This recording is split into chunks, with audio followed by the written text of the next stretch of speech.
Hey there, this is John McDavitt. I am the host of The Breakthrough Creative, where we talk about the business of art and the art of business. Guest is Donald Walker. Donald is a muralist and just an incredible all around artist. And we're going to hear about his journey, his business, his trek through airbrushing. We have a big airbrush discussion. We talk about sign painting and vinyl letters for a little bit of his career.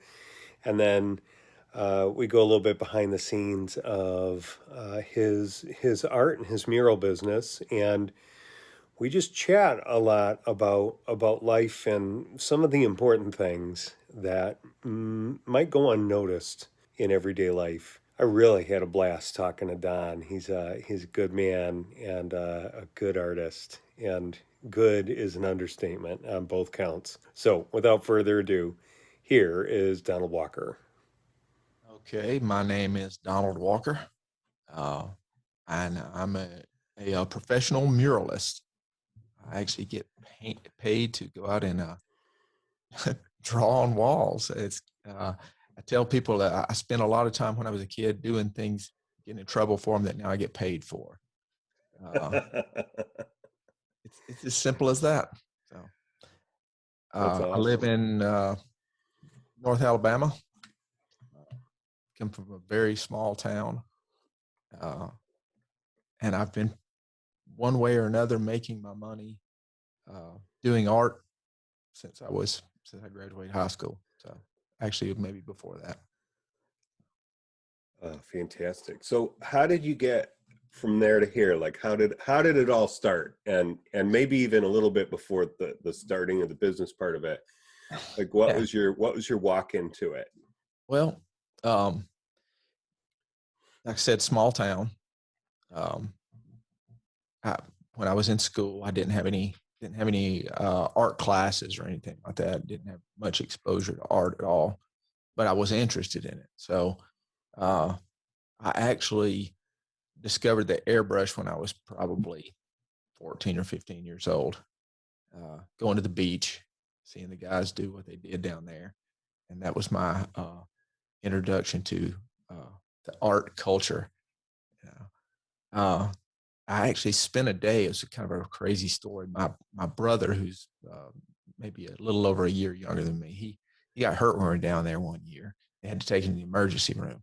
So my parents just dropped me off at the local souvenir uh, place at the beach, and I spent 4 or 5 hours standing there watching those guys paint. When you do that, eventually they notice you there and they start talking to you. And so I asked them some questions. They answered some, and when I got home, I was like, okay, I'm buying an airbrush, and did that for several years. That's really what I did. I painted T-shirts when I was in high school to make a little extra money, uh, and continued that after I got out of school, and just decided that I wanted to make a living doing art somehow. So I started looking for ways to do that. So let me ask you this: how did you actually? Because I mean, early '80s, we're talking, right? How did Right? you? Yeah. Is that right? Did you Yes, say yeah? How did you get the airbrush? Because they weren't just sitting, in they, Michael's stores. They didn't exist. they were not. Uh, I'm about 40 miles uh, south of Huntsville here, and there was a small store that really supplied draftsmen, uh, people like that with tools, and they carried airbrushes.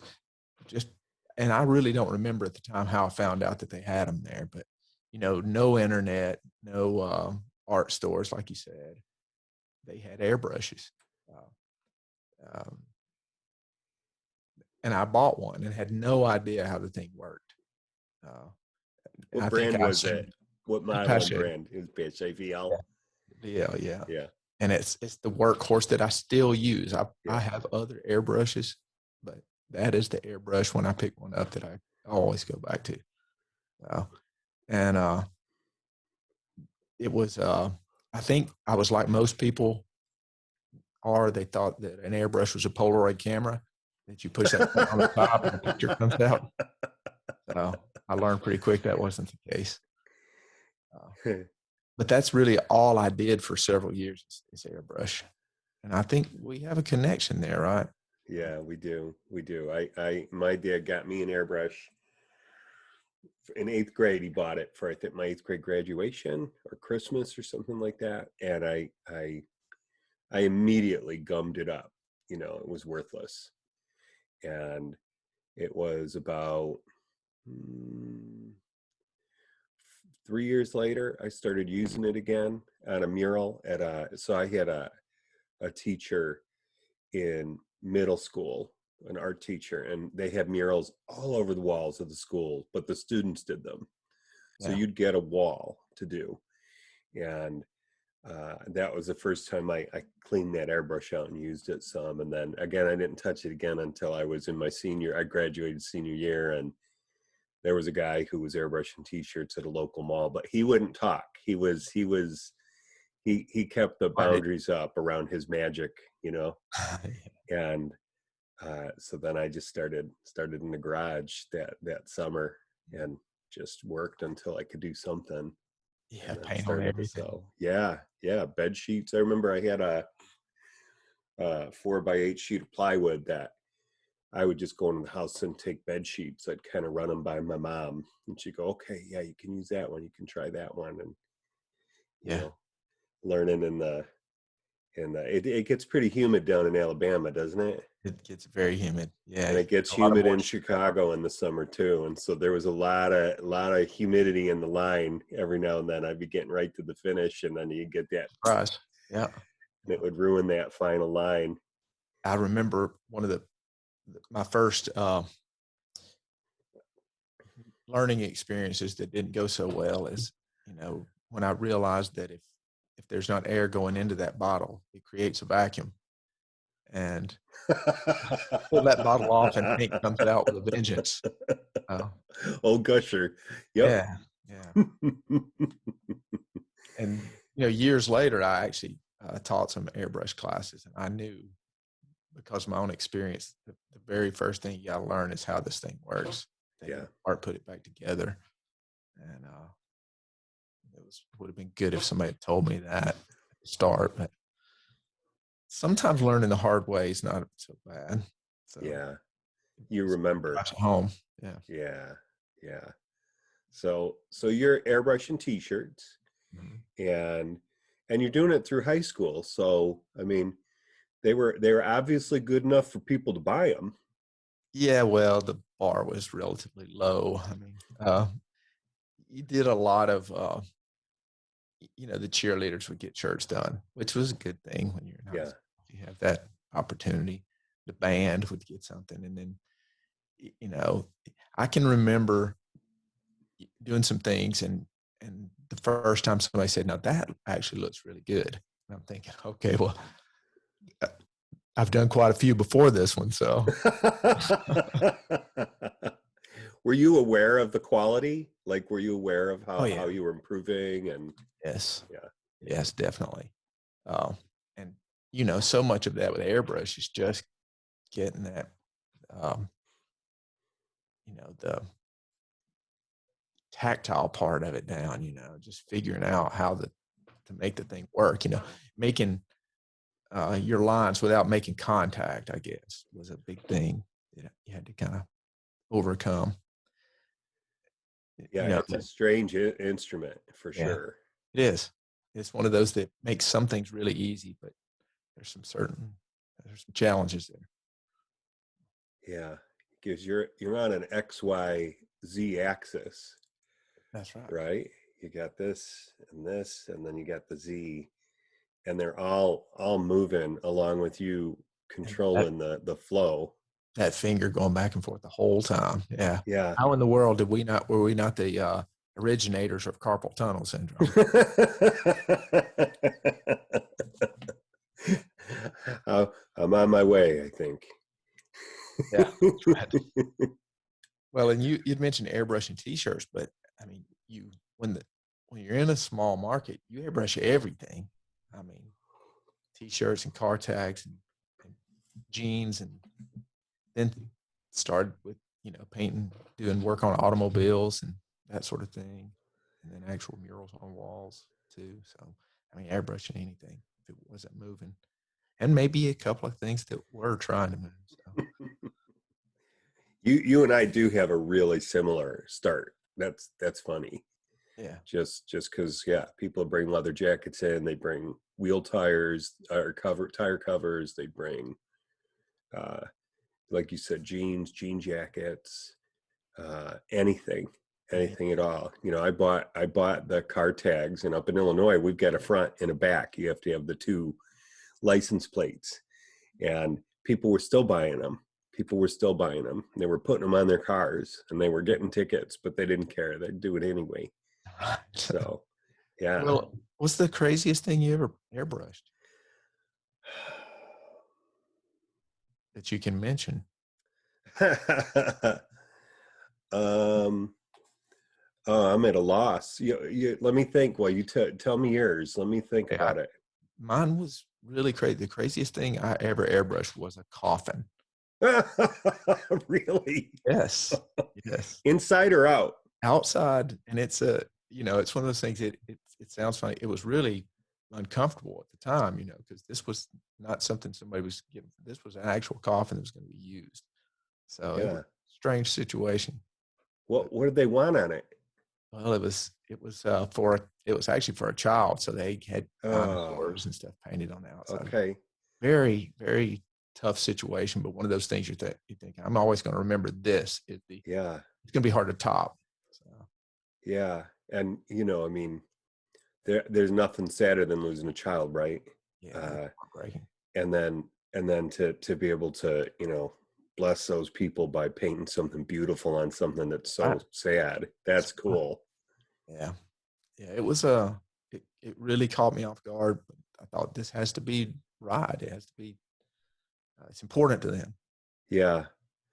I had somebody, and I actually didn't take the job, and it was a similar situation where they had a deceased child, and the photos they had were not good. Oh, I've been there too. Yeah. And this woman was heartbroken, and through tears, she's asking me to paint this, and I'm telling her, I'm not going to be able to deliver to you the likeness of your child because the photos are so blurry. I can't. It'll look like what the photo looks like. Exactly. Yeah. Yeah, Yeah. yeah, that was a hard one. I did that with a woman who actually brought in the driver's license of her son. It was the most recent photograph that she had. So that was tough. But I mean, you have to do what you can with that. You know, Yeah. I don't know. Yeah, it's amazing to me how powerful imagery is. Mhm. I mean, it's silly to say, right? I'm a visual artist, but I'm around it all day, and I think I tend to take it a bit for granted. Sure. And maybe even more now since, I got a bajillion photos on my phone, right? Right. And images are cheap to come by. Yeah. In theory, right? In theory they are. But then when somebody really wants an image constructed, there's so much that goes into it. It's still an art, it's still a craft, and it takes some time. And if you find the people who value it, then you've got your business going. Yeah. That personal element that you're kind of talking about there, that's a big thing because you can do a painting and people just, everybody loves it. But if that painting, if the subject matter has something, a personal connection to somebody, it's a different level. It has to be exactly right. They notice anything that's wrong about it, anything Yeah. that's off. I thought I was going to be a portrait artist at one time, and I did some of that. I liked it. I still enjoy that, but doing portraits for somebody, those commissioned portraits, that's a whole different thing. We don't look the way we think we look, and our kids don't look the way we think they look. So, you know what I'm talking about. I totally know. I totally know. It's, people see each other themselves, I guess, in the mirror every day. Right. And they don't really see themselves from our perspective, That's right. right? Yeah. And it's interesting. I would say something changed in my not style, but attention to my command of detail about 15 years ago. And I studied under an online artist. I just took this course. I spent $1,000 and I really liked the work they did. And the thing I came away from was all the little details, like you can get the shape of an eye and you can get it to kind of look like somebody, but if you don't get the little drop in the eyelid at right the exact moment and the little drop in the crow's feet coming off the edge, you haven't got it. Like Yeah. it's so exacting. Yeah. Well, my art education early on came from looking at books and copying people's art. And then later, I mean, with the internet, that's been huge. I mean, you can see, um, just like what you're talking about, you can have exposure to artists as well as art, see how they do things. And when I first started seeing the caricatures that people were doing online, and it was completely different from what I was used to. It wasn't hey, that kind of looks a little bit like them, but it was instant. You knew exactly who it was. And then seeing these people who have this amazing skill for distorting something, to an extreme, and yet it's still, you instantly know who it is. I'm thinking they really figured out how to capture that person in these little details that I think I've been missing. I think that's an amazing skill. It is. I agree. And great to discover that. So how did like you progress them from airbrushing the t-shirts out of high school? Like I know you're airbrushing everything, right? Right. And by the way, what did your folks think of this? What was the support like from your family? They were good. Um, my mom had some artistic skill. She was never really able to have the time to develop it, but she used to draw when I was a kid. And that's probably a big part of what got me interested in drawing then, is she didn't want anybody to watch her do that, but I did anyway. So, uh, and by the way, I think that's one of the great things about being an airbrush artist. It sort of forces you to get comfortable with that part of it, because it's a spectator sport, but they were good. My parents they were just hardworking people. So they didn't really probably give it as much thought you know, uh, as I would like for them to, but they never had issues with it. They were pretty supportive. When I got out of high school, I immediately went to work at a newspaper, just working in the back. I mean, just labor, and did that for a couple of months, which is really the only actual job I've ever had. I did that for a while, and I thought, this is not really what I want to do. And I actually rented a little shop and started airbrushing out of there after high school, and started doing a lot of it. Uh, and I would go, the typical thing, I would go hit car shows and flea markets and things like that around in airbrush. Yeah. But I started working out of that shop, started getting more and more work there. That was going okay. Was spending every bit of the money that I made just as fast as I made it. Did that for maybe a year or so. And then that was the point where I kind of started going to these different types of jobs that I could still do art. I worked for screen printers. Did that in a few different places. They always needed artists. And then I ran across this guy who was a sign painter. He was very talented sign painter. He actually had moved down from Chicago, as a matter of fact. And he was the classic sign painter who'd been trained by another sign painter, and he was looking for somebody to do some mural work on vehicles and stuff, do some airbrush work. I said, okay, that's great. So it worked out for me. I said, I'll come to work for you, and you can kind of teach me the hand lettering, that kind of thing. So I went to work for him, and got to do a lot of airbrushing. He didn't teach me anything about hand lettering. So, using his one shot. Exactly. I mean, he didn't tell me anything. He kept saying, yeah, we'll do that. Stuff, but never got around to it. And after a Was while, that on purpose or was that it just due to was. time? Okay. So No, he it was was. protecting himself. Yeah. Yeah, I asked him later.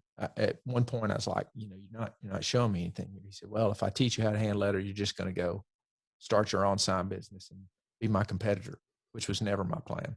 Right. Uh, that job went for a year or so, and then uh, I moved to a different town uh, because I'd met the woman that was going to be my wife. I'd met her there, moved there, went to work. Her father-in-law was a landscaper, so I went to work for him, designing landscaping. And then decided I think I'm going to teach myself how to hand letter and have a sign shop. The irony of it is I never intended to be a hand letterer, but I'd moved to this different town. There was nobody there.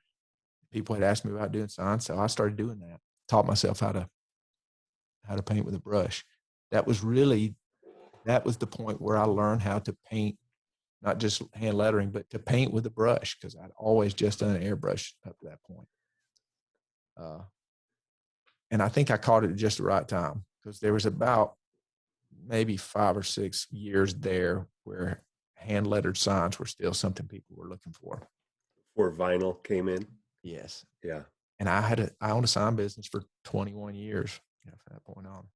Did a lot of hand lettering, then started doing designing stuff on the computer, doing that kind of thing. Learned to work with Photoshop. And I enjoyed that. It was a good way to make a living. I really liked it. And then I would still pick up a mural every once in a while, that kind of thing. But gradually, I had a business partner. And as it got to be more and more computer generated with the signs, he was able to carry more of that workload. And I was painting a lot more murals at that time. So I would do that. I'd be gone working on a mural for a while. He would handle the business, that kind of thing. Eventually, I just got so much of that kind of work.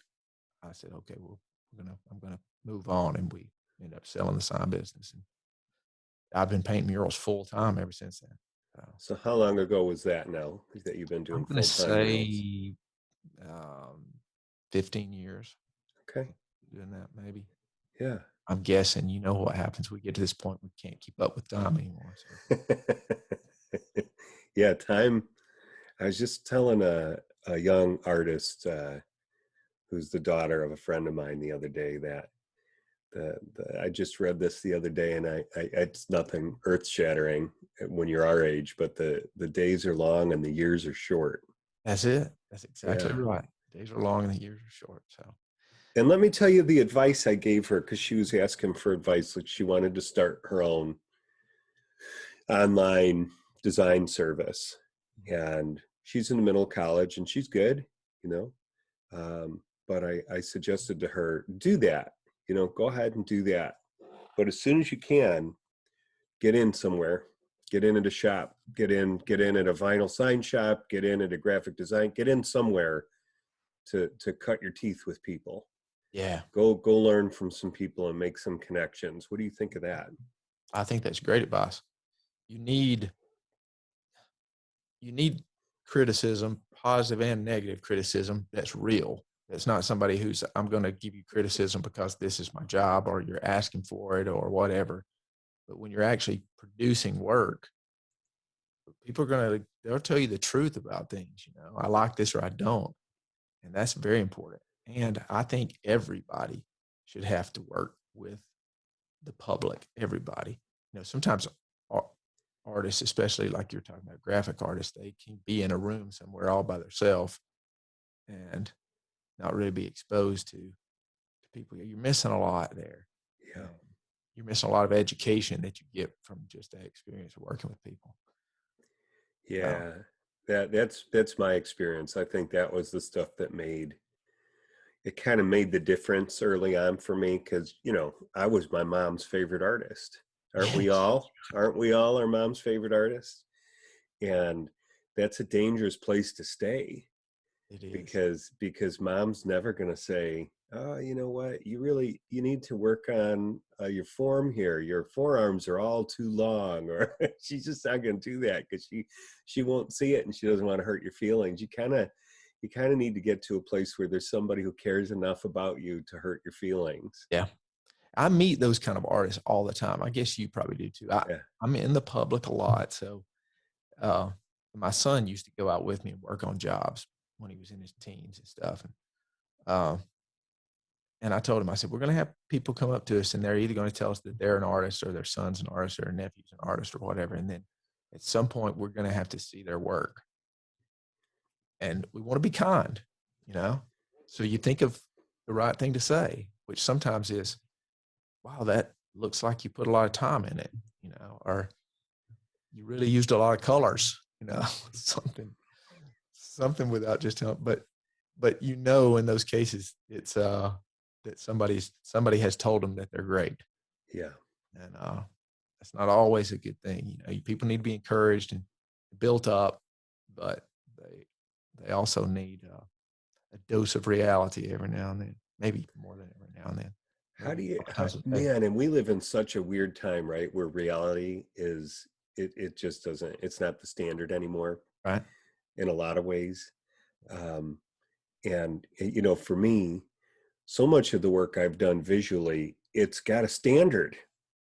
You know, if I'm designing a toy and it has to fit within a really specific size, and you know, if I know the plastic is going to shrink 3%, I got to work up 103% on this thing to get it across to the sculptor or the factory. Or, you know, if you're working on a mural and, you know, you saw the one mural I did and there was precision for me. The way I was doing is like, okay, I'm going to design it down here, but then I'm going to grid it. And now everybody's got a map and they know where things are going. Right. And it's got to be precise.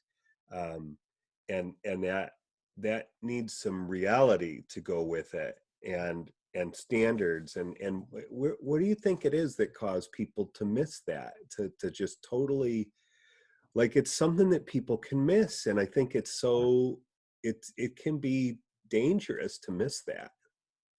Well, I'm not sure if this is the question you're asking, but it made me think the whole art community is sort of built on an illusion. I think there's a certain kind of art that has to be produced, like you're talking about, that has to be right. But Right. then there's this whole part of the art community that you just get it or you don't get it, right? It's the emperor's new clothes, is the way I see it. If you don't understand it, then you just don't understand art. So it doesn't have to be good. Art is one of the few things in the world that, or an artist is one of the few things that you can call yourself that, and that's really all it takes to be one. You know what I mean? Yeah. You're not going to. There's certain parts of the art world you're not going to be able to make it in. You may not be able to make any money, but you can say you're an artist, and you are one. You can't really do that with like a dentist, right? Or a chef. You have to actually be able to cook food that people want to eat. Not for long, anyway. Not for long, anyway. Well, and I think that you answered the question really well, because I'm sure there's a spectrum in there, right? But you essentially have art with standards or art with your standards. Yeah. Right. And if people get it and they want to follow you and buy your art, fantastic. Sure. And if the other way works, that's fantastic too. I tend to, I ascribe a little bit more to the, you know, art with certain standards, because I work with clients, I suppose. Sure. You know? Yeah. I think that's it. It's, you know, what are people looking for? Are they just looking for an artist? Oh, and that's the whole thing. Not really concerned about what they produce. It's this artist is the important thing. That's really not me. The art has to be good. I don't know. That's a broad statement, I guess, to say that, but well, it has to be good to the client, right? It has to be good to the client. Yeah. Yeah. Art is one of those things that's only its value is what somebody will pay for. Right. You can say it's worth something or whatever, but I think, and that was another bonus for airbrushing t-shirts, was that was my college for selling. It was my college for um, taking whatever assignment came my way, whether it was lettering, a certain lettering style, certain colors. It was a tiger that was going to be riding a train out into the city of Chicago. That for some reason it meant something to the client, and then I could sketch it up and they'd love it. Go, yeah, let's do it. Or they'd be like, no, it needs to look a little more like this. But I had to, I had a certain set of standards set by the client that I had to meet. And it really trained me. Yeah. Yeah. I like that. And you can, I'm okay with going in and raising the client standards. I think that's a great thing. If you can do that, then you're going to get more work. Being in such a small market, there wasn't a lot of opportunity to do art here. So you really had to go out and impress people to get work. I go into I do a ton of work in schools. That's probably 80% of the work that I do. And a lot of schools have artwork in. Somebody's volunteered to do it, or maybe their art teacher there did the work, but most of it is not really great. But they're happy with it because this is what they expect, But to keep myself busy, it's important that when I go in, I do something and they're like, wow, this is a different level than what we're used to. So we're going back and painting over all this other stuff, and we're going to have you back. It's the way I stay busy. I think if you're somewhere where, I don't know, there are some circumstances where people are buying art. They go there with some money in their pocket. I'm going to go buy some art, right? And maybe in that market, you can be a little more free with what you do and the quality of it. I don't know, but where I work and the clients that I have, they'll buy art or not, right? They're not there for that purpose. It's like, you got to convince them that this is something that they want and need and will be happy to spend their money on. So it's got to be good. It's got to be better than the average. I don't know if you're a fan of Prince, but Prince, at one point somebody had asked Prince, about these other artists and said, what do you think about these other artists? And he said, well, I'll put it this way. I can do what they do, but they can't do what I do. Mm-hmm. I thought that sets you apart, right? Yeah. I think in the art community, that's not always the case. I mean, you see art, you think anybody could do that. If my wife says I could paint that, that's her way of saying there's nothing special about it, So I love that point, because that's something I've always looked for in my business is what can set me apart from my competition. And I think it's just a wise thing to do, because if you want to make a living, right, you don't want to be a commodity. You want to be a specialty. You want to be have pricing that is special. And well, you don't want somebody coming and saying, we're going to use you because you're cheaper than the other guy. Right. You want to, right. They're using you because you're better, even if you're more expensive. That's how you're going to make a living doing it. So. Yeah. I mean, and I guess that's a market, right? If that's a market you want to go after, I'm personally, I'd rather do interesting work that people will pay for. That's right. Yeah. That's where life is. I agree. I had golden handcuffs with a client years ago, and I mean, I was just rolling out of bed into money, and it was hard to say no. And dude, I found myself praying that it would go away. Yeah. Be careful what you pray for, because they did. But it made, it kind of coincided with me getting into ministry. So God had some timing in there, which was interesting. Yeah, everything happens at the right time. Yeah, it's the right thing, whether it feels like it at the time or not. So yeah, that's for sure. That's for sure. But were you asking something, or was that? Yeah. So I've gone back and watched several of your videos and things like that, and you really have some heavy hitters on. I mean, you have some some big time important guys on there sometimes, right? How do you have you made these connections through the internet or is it Yeah, through work? some of them I've had some kind of proximity to, but most people it's just like you. I Yeah, just reached out and asked, and uh, I mean, Don, I saw your work and I just fell in love with it. It's like, he's so good, and I know what goes into doing what you do, and I was like, this guy, he knows what he's doing. And then when I reached out to you, and you were a cool guy on top of it, it's like, oh, this is even better, you that's know? that's me, cool guy. Yeah, that's for Well, sure. I I love that, I mentioned at the beginning we were, we have a lot of things in common. We talked about that airbrush start, but Yeah, uh a lot of things are different about us too. Chicago and North Alabama. That's a big difference. Uh yeah, and was that I mean, when you started out doing I guess when I think about airbrush, I think about, the being down on the coast. You know, that's that at least at one time back then, that was where you went to do that kind of work. yeah. So I guess there was the market there in Chicago. Well, you know what started happening is there was, well, this didn't start happening. This guy who was at the local mall, I don't know how long he was there before I even approached him, but he was there for a while. Yeah.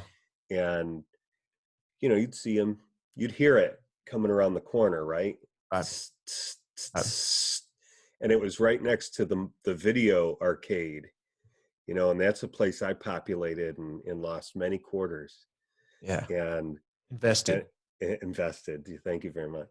And there was the food court right there, so that was kind of the heart of the mall, at least the teen part of Sure. the mall, right? Yeah. And he'd work, and I'd watch for a while, and just like you said, you were there for 4 hours watching these guys airbrush, and then they started chatting with you. He'd chat with me a bit, and uh, but he was a little bit like, he kept me at arm's length, and he'd kind of like to humiliate a little bit, like he'd he'd welcome me in, and then he'd kind of give me a curveball, and uh it didn't feel great, but I was like, I don't, whatever, I'm kind of interested, and I'll watch what he's doing.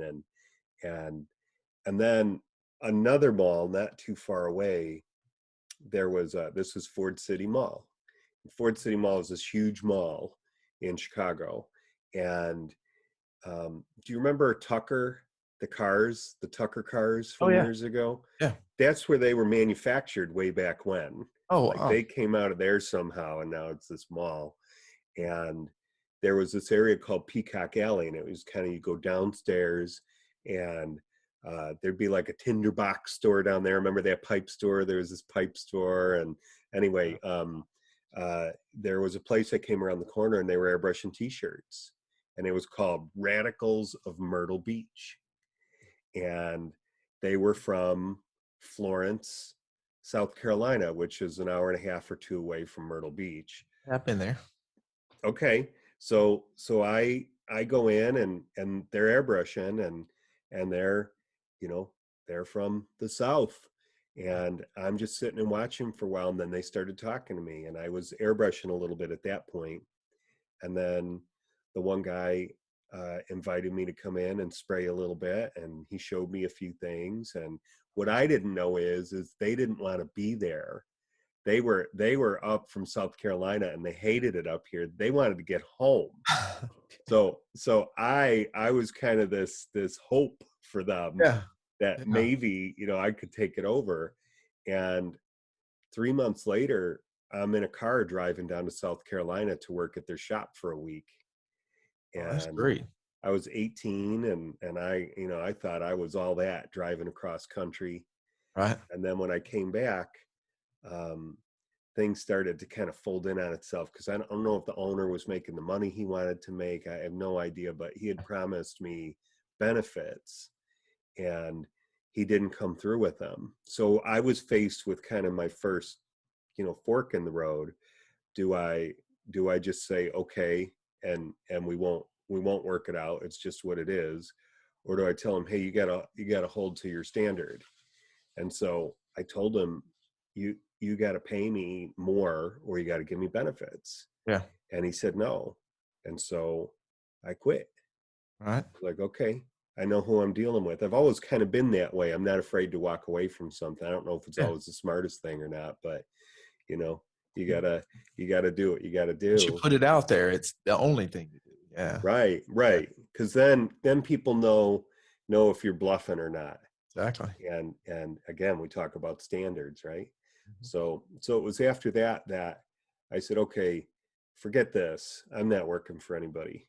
I'm going to go do my own thing. And I had the equipment, and I started to go talk to different t-shirt shops at different malls, and I found one that would take me for Christmas. And I was just kind of stumbling around, figuring it out and making a little bit of money. And it wasn't until the year after that like it went through the roof for me, as far as being in the right place at the right time with the right crowd, and it was really good. Yeah. So, and Airbrush Action magazine was everywhere at that time, and it kind of became a thing up here. But culturally, it's not the same as what you got down there at the beaches. I mean, that's been around since the 70s, right? Yeah, it has. And I think actually it seemed like, at least in the areas I've been to, it seemed like it peaked a few years ago, and it's kind of, maybe it's not what it was then, or that. I remember when I was down there when I was a kid, a teenager, there were some guys that were just really, really good. They were producing art on t-shirts. Now they did the standard, silhouette of you and your girlfriend with the sunset behind you, that kind of thing. They did all that stuff too, but they did all that stuff freehand. It wasn't a bunch of stencils and stuff like this. But I mean, Yeah, you would get guys painting album covers or portraits or whatever on t-shirts. They were good.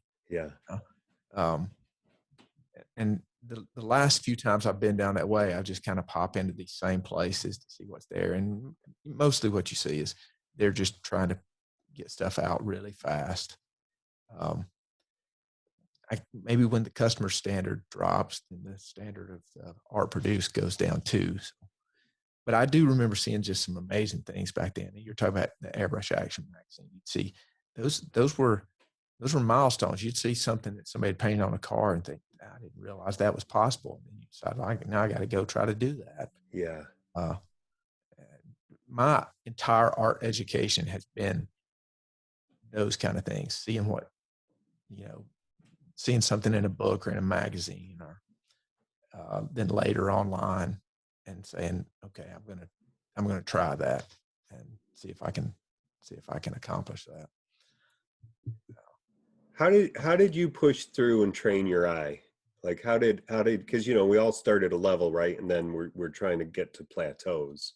Yeah, it's always good to have somebody around that'll tell you when it's not all that good. I mean, that's a positive thing, but just set the standard really high. Yeah, I don't know, that to me, that was the thing. I had to find something that I'd never done before. I didn't have even basic art classes in school. I never had anything like that, so I didn't understand about um, values and you know your brush strokes going in this direction, or none of that stuff made any. I didn't know anything about that, so it was all getting in there and stumbling around and just trying to make it look like it looked. That was the thing. When my son was young, I told him, I said, just look at any kind of art you do as photorealistic art. Try to make it look exactly like what it looks like. Once you can do that, then I think the rest will be simple. If you can make something exactly the way it looks, then you can take a different style. You can say, okay, now I'm going to do something that's more impressionist or whatever, that's a little looser. To me, then suddenly that becomes relatively easy, you know. Uh, but I think that was the thing, exactness. and did you have mentors? No, no, I didn't. Okay. Uh, I mean, not anybody that I knew personally. Like I said, it was all, I would, everything that I could get my hands on, a Norman Rockwell calendar or a book with pictures from old masters, anything that I could find like that with art in it. And then I would just sit down and try to make copies of it. I've done a lot of, I'm not a forger, but I'm a copier. Yeah. So I copy other people's work that I love. Even now, when I go and I see something, I, I think I maybe mentioned before about the caricature artist. I was like, I want to do that. So the first things that you produce look a lot like somebody else's work, Right. and that really was my goal, because I thought if I can do that, then I can start to change it and make it my own, after that. But uh, and hopefully that's not a problem for anybody. They say imitation is the most sincere form of flattery, right? So Wasn't it just school? That's how we learn. yes, You learn through imitating, and then at some point you you develop a level of freedom from the skills that you gather, and then you can start to make it your own. I think that's it. The I love the idea of shortcuts.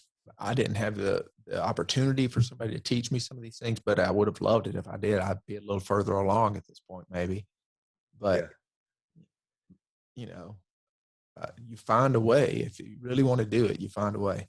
I have a good friend who always says that we're good at what we love and we love what we're good at.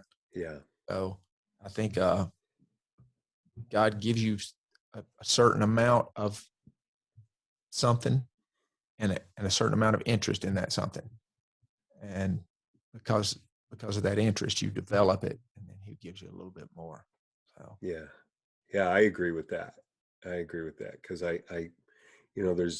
there's no reason apart from something like that for me to have gotten to where I've gotten, and I gather you feel the same way about yourself. yes, yeah, I love it when I'm working and somebody uses the things that people say. They say, "Wow, you really have a gift." I love that comment because it's a perfect opportunity. There's no gift without a gift giver, right? Yeah, yeah, And we have to work at those things, but even that is a gift, you know. yeah. So, Well, and it's funny too, like added into that is the work that goes into your craft, right? You spend time to develop it.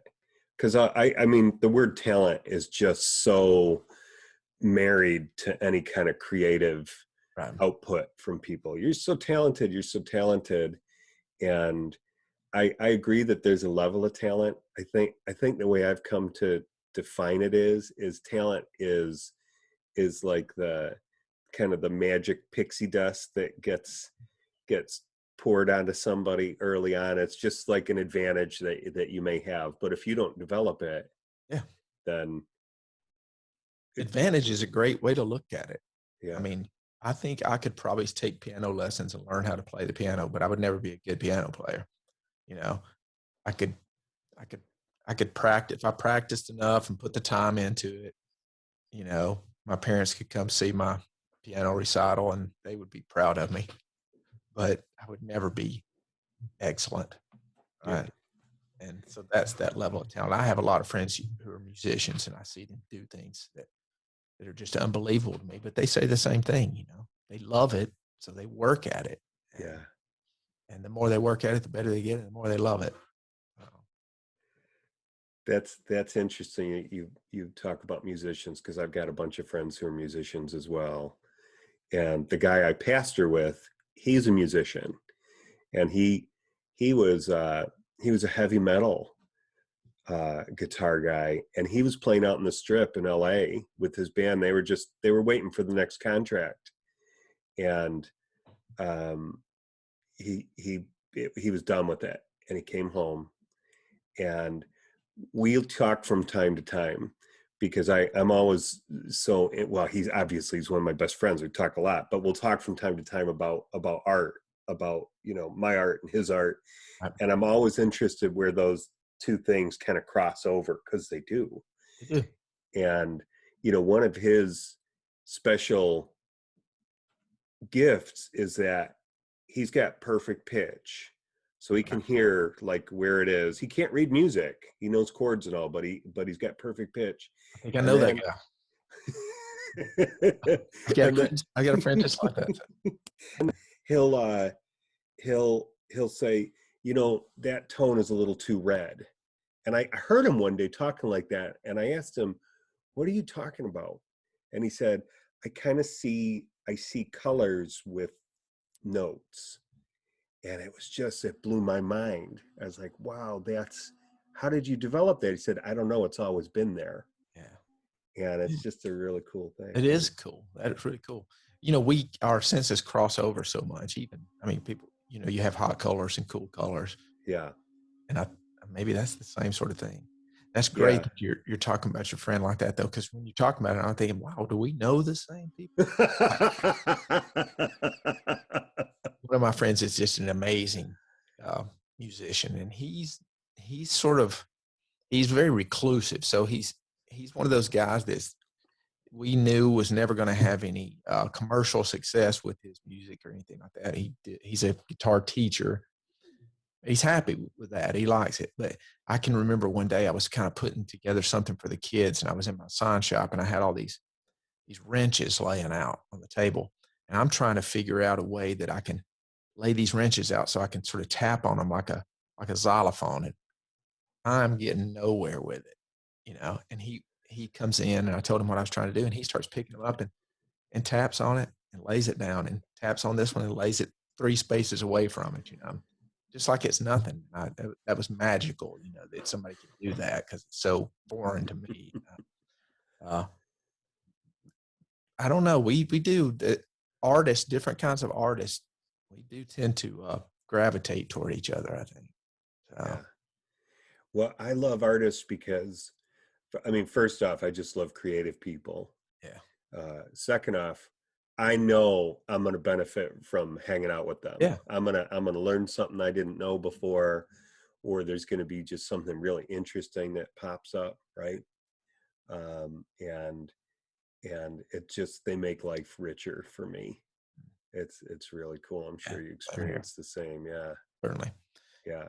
And there has to be something subconscious to it, because you end up around these people sometimes and you don't know how it happened. You don't know how you sort of gravitated toward each other, but you did. So yeah, it does just happen, doesn't it? Yeah, I think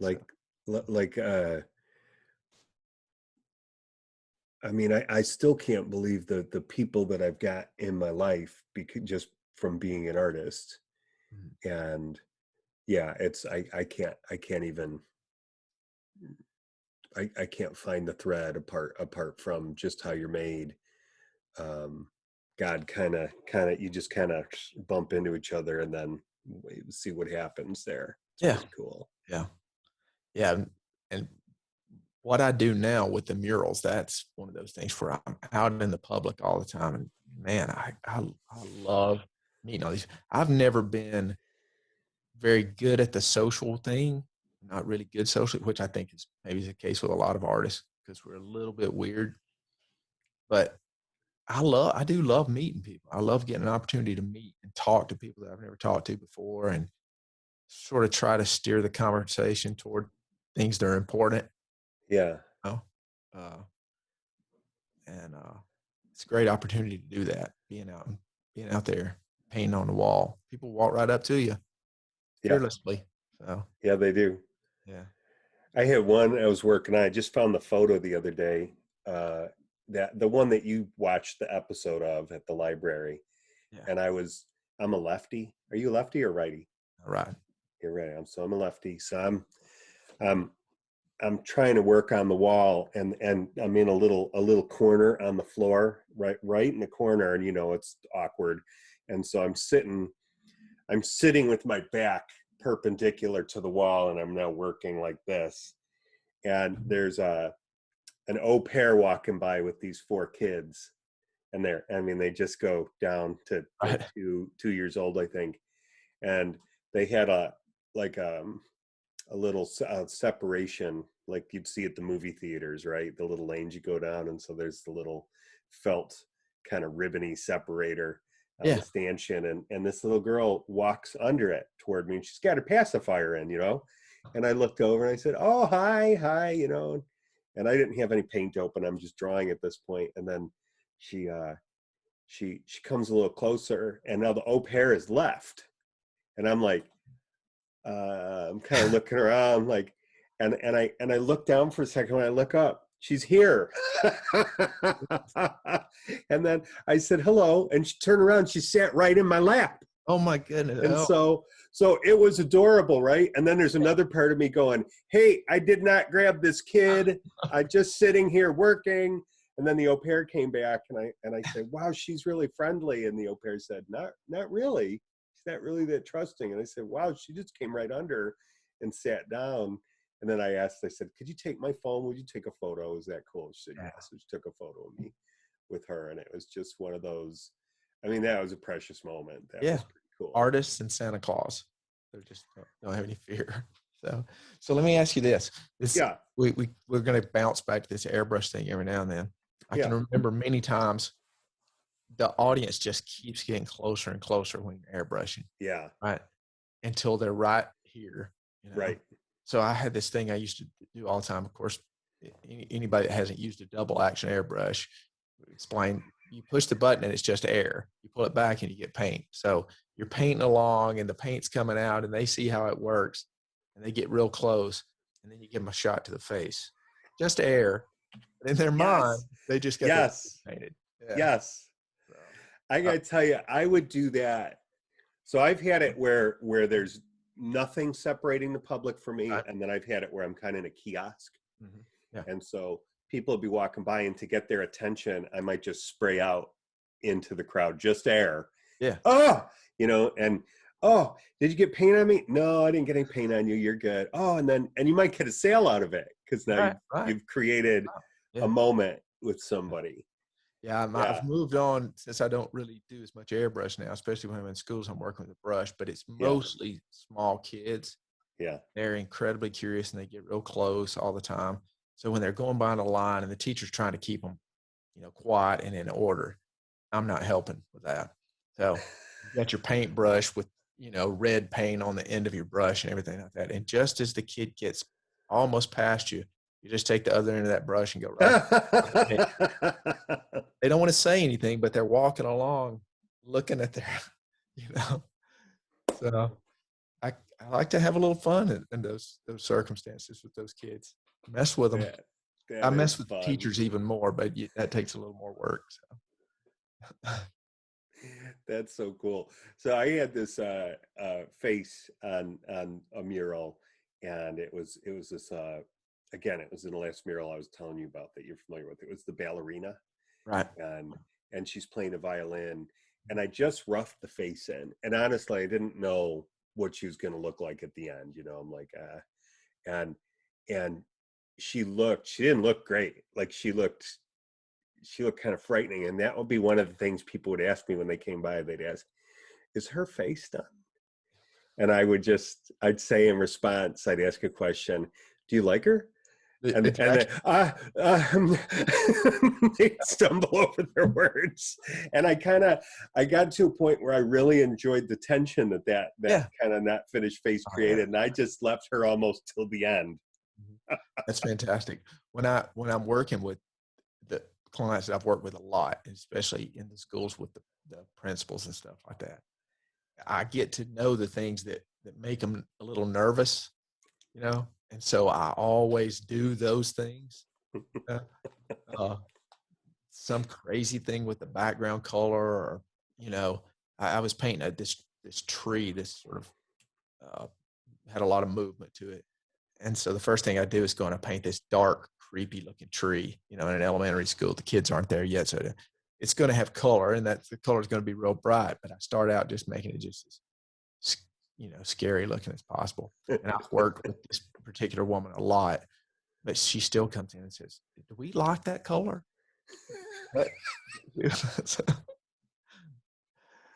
That's awesome. That sounds like such an elementary school Oh, statement or question, doesn't it? Do we like that color? we like that color. Yeah, the question was great. Yes, we love that. We love that color. I So always, you made this transition from your sign shop into murals. yes. Um, and was part of that because you saw how vinyl was just going to be changing everything, or you were already into vinyl, right? You said you guys, your buddy worked the Yeah, computer. we had gone actually. We we had started out all hand painted, and then we transitioned into the vinyl, and then it started becoming the large format prints and stuff. So it was getting to be less and less hands on. We still did design work, which was important. I see a lot of people that get in the sign business because they can buy equipment that don't know how to design signs. So there was still that, but my partner had come along so much because of the technology that I wasn't having to be as hands on, but I wanted to be creative. And so I was picking up a lot of murals, and I knew that I could focus on that and he could handle all this other stuff. So I was being a little bit selfish with that. And uh, it worked for us. It worked out really good. Everything transitioned good, but it was another one of those things where opportunities just came up.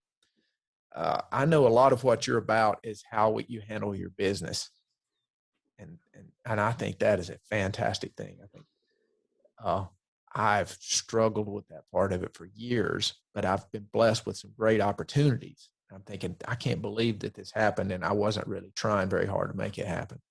So, um, had some friends that were teachers that said, "Hey, can you come do something in my classroom?" That kind of thing, and then their administrators or whatever would say, we'd like to do something like this in our library or maybe the cafeteria. Uh, and I remember I picked up a project with a school superintendent who decided, along with the child nutrition program, that they wanted to do the cafeterias in this entire school system, which was 10 different schools. I mean, it was a couple of years worth of work. And that was really that was the Rubicon. When I started that, I knew there was going to be no going back to the sign business. I couldn't do both of them at the same time. And it was pretty easy choice to be able to go do that every day, as opposed to what had become really a lot of sitting at a desk and designing signs or going out and sticking vinyl on trucks. That had gotten to be a little more of a job. Yeah. It was an easy choice to make. That's cool. And obviously the numbers matched up for you because you got a family, you got a life to support, right? Yes, that was it couldn't have been, if it wasn't for that, I couldn't have done it. I wanted to do it. It was Yeah. easy choice, but I mean, it had to be, the numbers had to be good, and they were very good for that. So, surprisingly, so they So tell you schools don't have any money, but they do have some money. Yeah.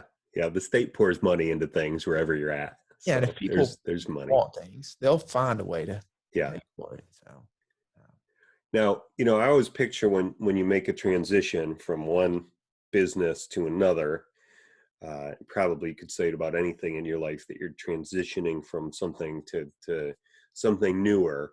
So there were no nerves around doing that. You were like, this is just what I'm supposed to do, or was it like, I'm supposed to do it, I can do it, and I want to do it? there were maybe a little bit of nerves for my Yeah. wife. There were a lot of nerves. I mean, we had had the sign business for 21 years or whatever. So it was stable. You know. She stayed at home and raised the kids, homeschooled, that kind of stuff. So that was our income. Not that there weren't, I mean, there were always, anytime you work for yourself, there are always times when it's a little bit better or a little bit worse. But yeah, it was nerve wracking for her more than for me. Yeah. She's been incredibly supportive for me and let me do things like that caused her some sleepless nights. But the transition was actually very smooth. It went a lot better than she thought it might. And early on there was that you're doing a job, and halfway through the job, you're thinking, okay, I've got to really get out there and hustle and make sure I got a job after this. Now I can't keep up with them. I mean, there's more work than I can do, and it's been that way for a few years. So I can be a little selective about which jobs I take, and that's, I mean, as an artist, that's what we want. You and I discussed, I think, a couple of days ago that sometimes you get on a project and you're less excited about it than others. It affects your creativity. It does. You have to figure out a way to make it happen, but it doesn't exactly flow. So, I love where I'm at now with my work. I can say, I'm probably not going to have time for this job, and move on to one that I really want to do. So, that's awesome. Be done. Yeah. And that was one of the things that I was thinking when you asked me about this, is the market that I'm in. The thing here was, people would say, if you want to make a living as an artist, you're going to have to move somewhere else. I didn't want to move somewhere else. Or they'd say, you're going to have to sort of move in these circles. I don't want to move in those circles. I know the kind of life that I want to live, and I know where I want to live it.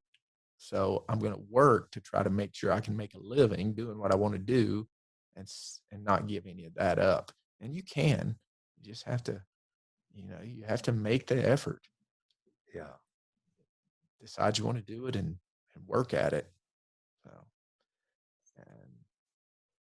and trust that you're moving in the right direction. So it's been good for me. That's awesome. Well, and then you can course correct along the way. I'm sure you've done plenty of that. Yes, certainly. In life and in your artwork, it has to be a little organic, right? You can't. I thought it was really funny. So I was kind of anticipating this conversation and going back and watching the one video that you did of the painting that we were talking about earlier, and you're meticulous about making sure that these things you knew exactly where you were going before you started to paint on the wall, right? And I love that. And I thought, wow, we're going to talk, and we're going to find out we act a lot differently on some of these things. I have a few things that I sort of throw out there, especially when I'm working with somebody new, and I try to do it in a joking way, and then let them know I'm not really joking about this, though. They're like, well, do you do sketches for us ahead of time? I said, well, I can do some rough sketches, but it's going to grow as we do the project. So I get by without that a lot of times. I'll show you previous things I've done, and we'll talk about what you want to do. But when they ask me how that development process works, I said, well, you give me all the information that you have and all your ideas. Tell me what you would like to see, and then I'm going to paint whatever I want to. And then we laugh, right? But really, it works good, because if you got to know people, right? I mean, if you're working with your clients, you got to get to understand them before you can understand what they want you to do for them, because they don't always know how to tell you what they want.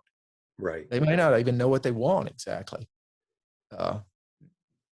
My friend who actually owns the sign business now, we talk about it all the time. Somebody comes in and they tell you what they want, and then you do something for them, and then they come back and tell you what they actually want. Right.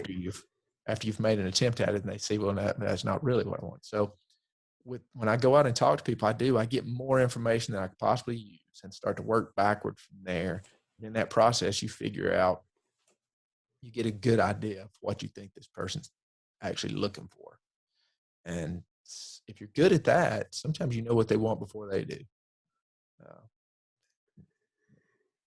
It's a fun process. I used to dread that part of it, the beginning of it. Now I love it. I love to have those sort of creative meetings with people. Well, it sets the mood for the whole project, right? And the expectations. I mean, it's really good if it's somebody you've worked with a bunch of times before, because you really know what you're in for. Yes.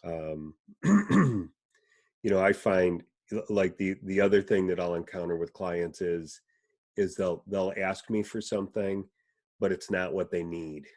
Right.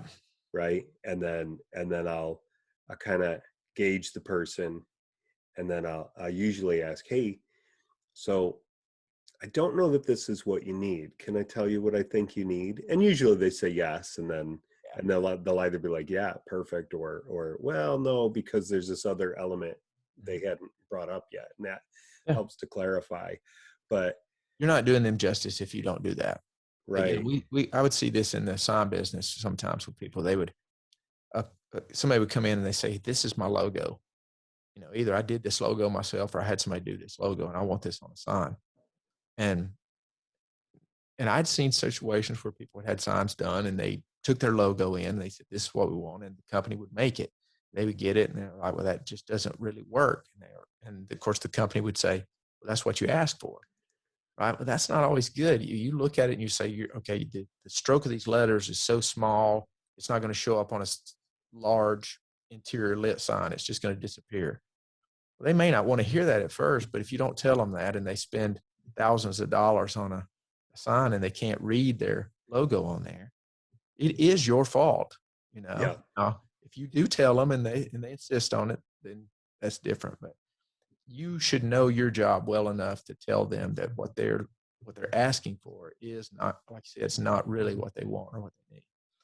So, It's like we're eye doctors, right. right? I'm gonna tell you what you really want to see. Yeah, that's Let me it. help you get there. Yep.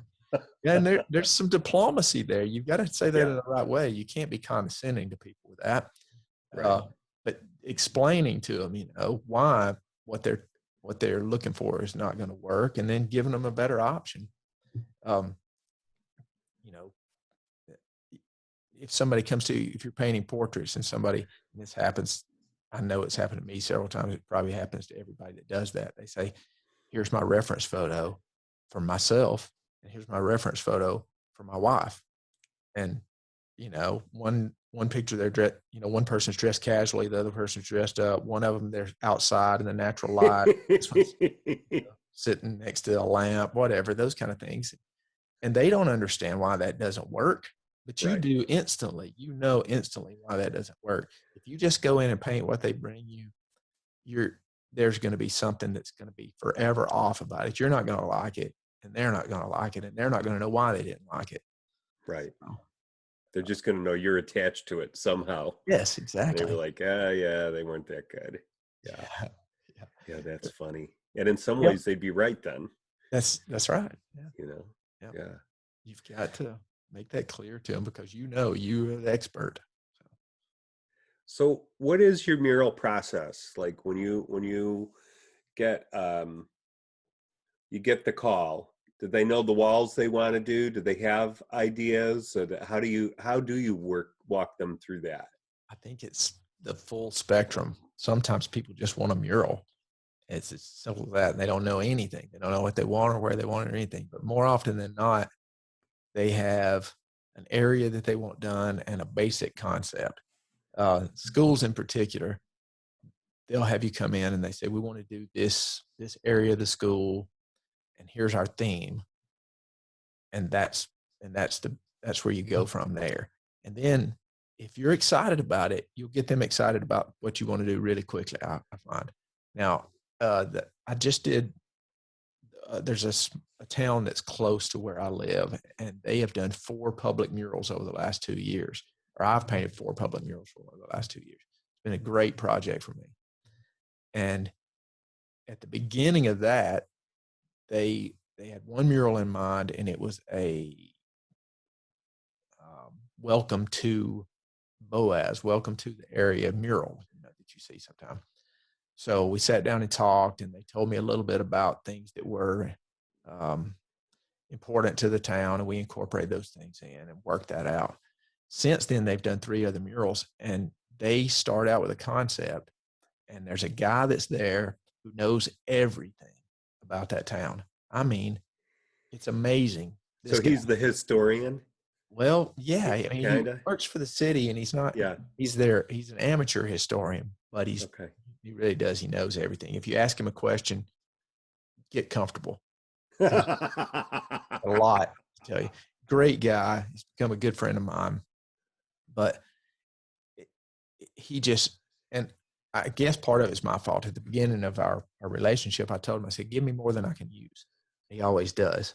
So the last mural we did for them, transportation was the theme of it, because of that particular town. There was a lot of um, automotive dealerships, body shops, anything that had to do with transportation. Plus, they had a railroad that went through there. So we started out with a theme, and then he just starts bringing me pictures and photographs. And for me, the first part is figuring out visually what I want it to look like overall. Do I want it to have an old nostalgic look to it? Do I want it to be something real modern? Do I want the elements to look realistic or stylized or whatever, those kind of things?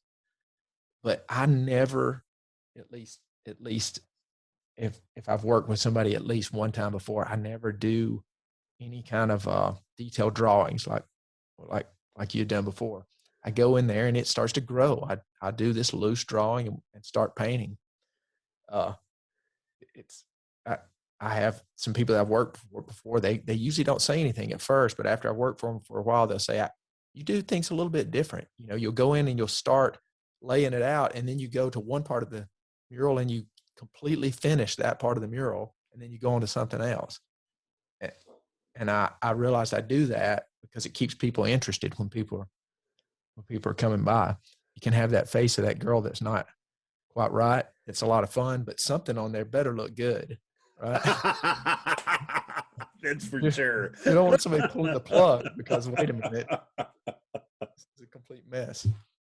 So mine is very, I don't want to end up with something that looks loose and haphazard, but the process is sure that way for me. I as I'm moving along, I see something that's working or something that's not working, and I make some changes to it there. It varies from when the clients are different, then the process has to be a little bit different. Sure. Some people have to know at the beginning what it's going to look like at the end. Right. I really enjoy the ones that don't have to know that. So I saw something that you're working on recently, and it was a long wall, probably 9-10 feet tall, and you were putting in the background, and it looked like it was either a beach scene or it was a little bit more of a was it a beach scene?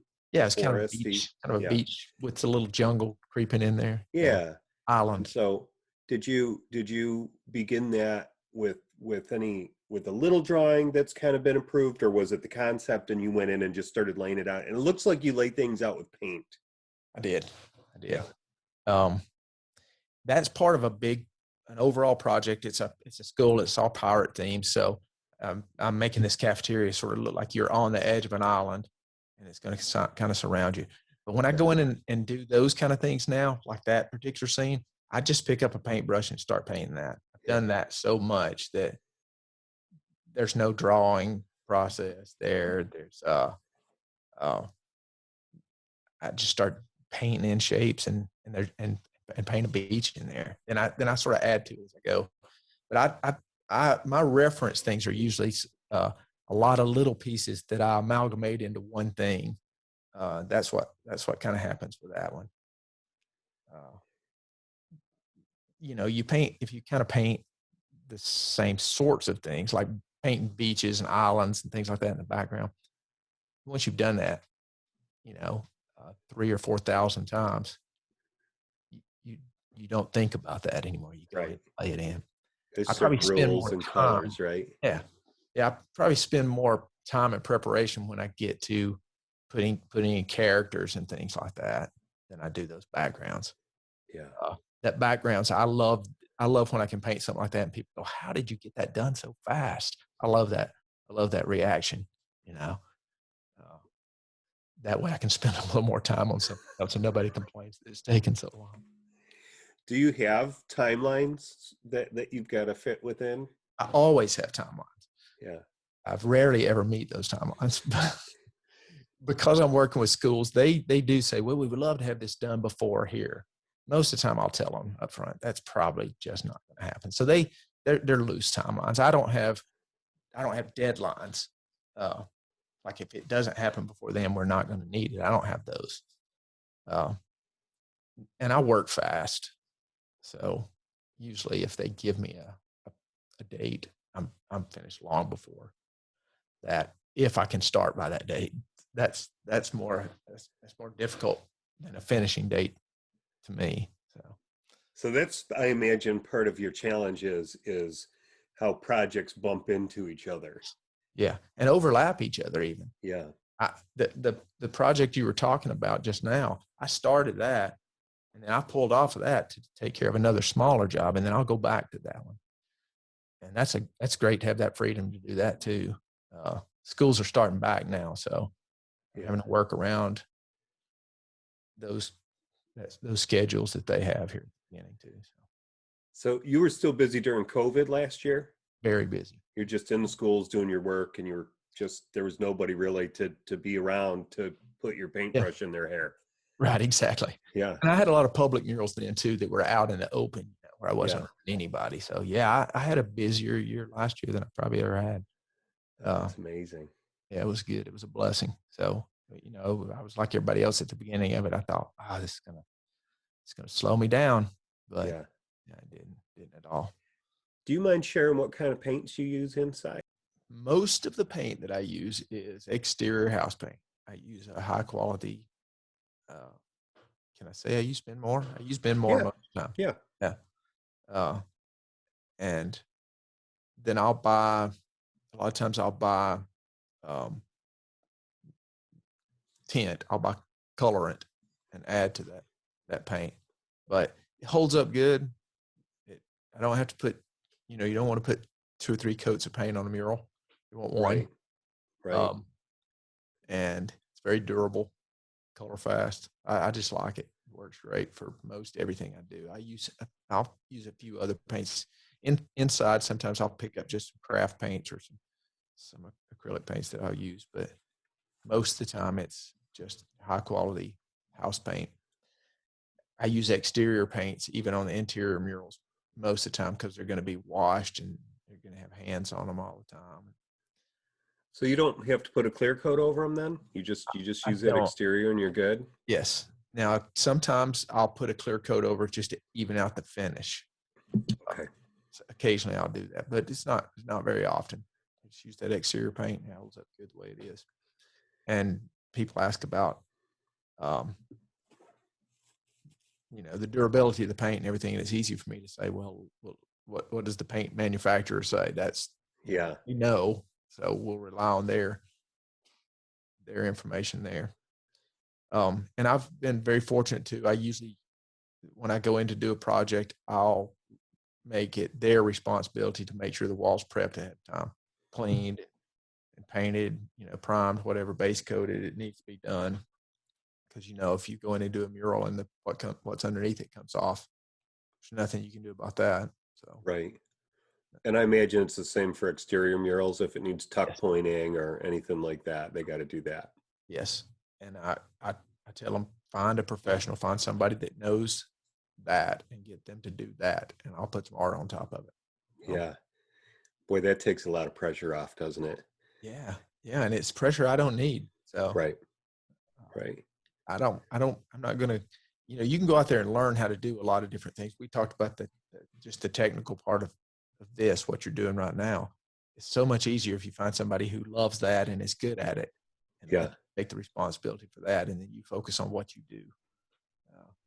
So that's what I do in those circumstances too. Find somebody that knows how to do it. When did you learn that? Pretty early on. Yeah.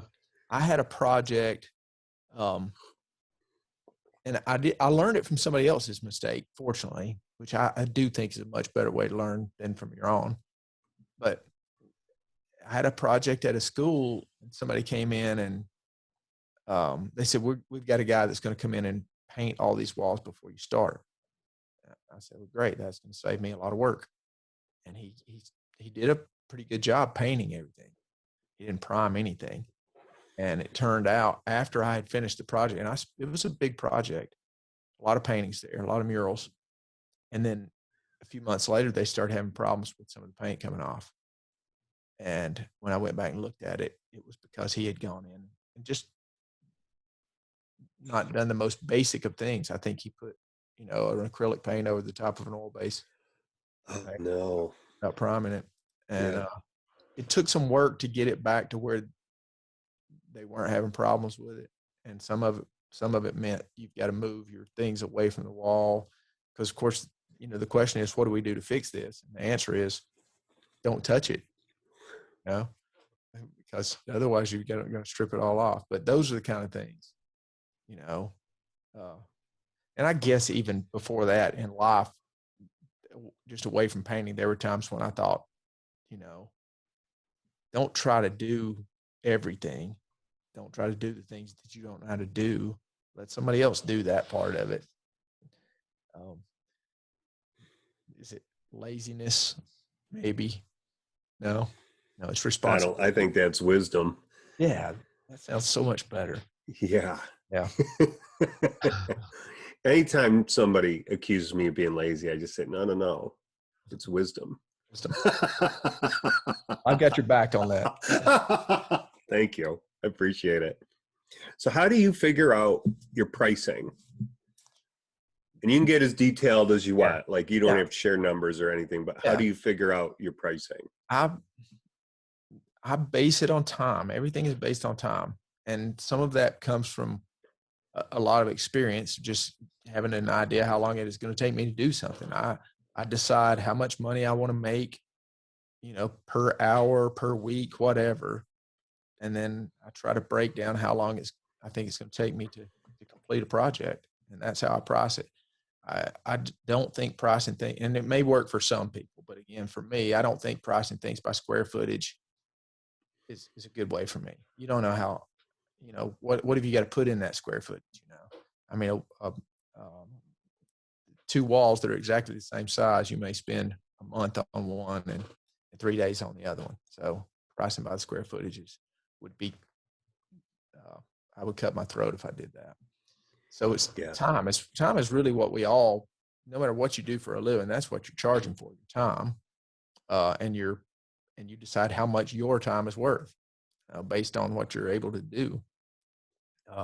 Sometimes, because I do work fast, sometimes I have to, if I'm working with somebody new, I have to explain to them that I'm going to get a lot done in the amount of time that I'm charging you for.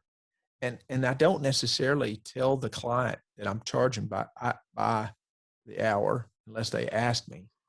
I don't tell them that necessarily. I just give them a price for the job. But I do try to figure out for myself how long I'm going to spend on something. And that just simplifies it for me. I tried to do it a lot of other ways. There was a time when I would try to break down how big is the wall, how much material am I going to use. All those things started to be the same after a while. It didn't really vary that much from one project to another. So I can just figure that in at the front. But for me, my time has gotten more valuable. That's when the price goes up. So yeah. Well, and you're a known quantity too. So there's something about, your portfolio is all over the region you're in. So that means a lot. Yeah. Yeah. And certain situations, somebody will come in and they're at the very beginning of the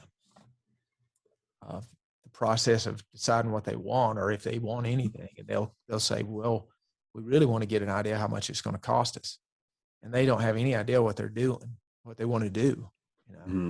So in those situations, usually I'll tell people the best I can do for you. I'll show you projects of a similar size that you're looking at, and I'll tell you how much I charge for those particular projects, and then they'll be able to know, how much I'm going to spend for what I decide I want to have done. They get an idea at least. Yeah. That's cool. How so your time in the sign business really helped you to quote, to know how long it was going to take and who you're dealing with, and to be able to communicate to the client. Yes, very much so. any kind of experience, you need to be able to figure out a way to make that work for the other parts of your life. So yeah, working in the sign business was huge there. And I learned a lot about materials and surfaces that you're working on top of, and what the weather's going to do to things that you're when it's exposed to the weather. Um, the difference in the way the size something appears to be depending on where it's at. I don't know if that made sense the way I said it, but a 4 foot by 8 foot sign looks really big in your small shop and really small out beside the interstate, right? So same thing when you're doing artwork, people's asking about the size of the artwork. It makes a difference where it is, Yeah. what it's around. Yeah. But yeah, you pick up a lot of stuff there that translates.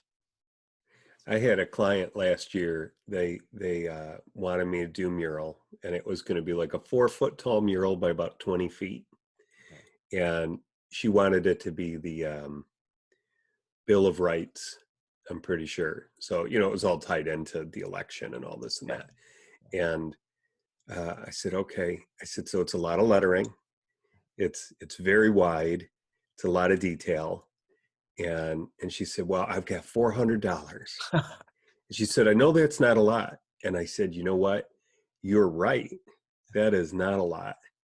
I said, I don't even think I could do that for you in vinyl if I did it digitally. It just wouldn't work. Well, do you know anybody else who might be available to do it? I said, no. I said, I wouldn't do that to them. I was really nice, but I Yeah. said, no, that would be that Yeah. what you're asking for is outrageous. Yeah, it's not practical at all. Well, that I mentioned being in sort of a small market where it's not like everybody out there is looking for artwork. So to me, a big part of it is not just figuring out how I'm going to price things, but I try to figure out how my client is going to pay for it. Mm-hmm. Sometimes they don't have a plan for that. Yeah. They want something and they'll tell you that we want something, but kind of like that, we want something, but we don't know that we can afford this. So if I can figure out a way that they can pay for it, then I win, right? I figure Yeah. out a way for them to come up with the money, and then they give me the money. Yeah. And so I've had a few, the thing that I mentioned earlier, the town that was close by that has had the 4 large public murals done. They started out with a pretty small amount of money. And they said, we're going to try to raise money to do this, but this is what we've got right now. And so I rolled the dice with them. I told them, I said, I'm so convinced that this is going to work, that I'm going to start doing this particular mural. If you don't raise any more money, I'll do this mural for what you have. Now, it was a gamble, but I felt like it was a safe bet. And I really wanted this project to work. So, they started raising money. Once I started painting, the interest was so strong in it.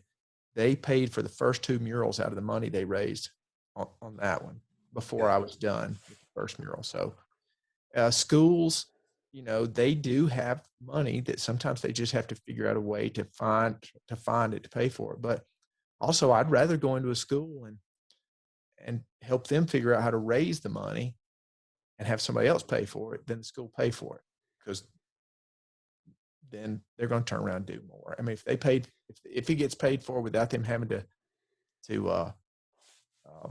make a sacrifice themselves, they're going to do more. They're going to get more work done.